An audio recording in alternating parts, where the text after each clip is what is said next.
How to fix different version error in Overwatch 2. To fix different version error in Overwatch 2, try these steps. 1. Launch battle.net. Launcher.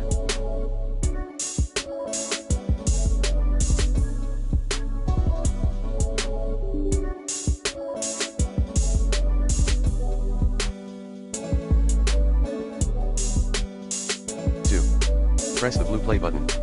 3. Enter the game settings in settings.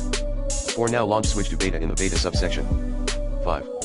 Re-hit the play button. 6.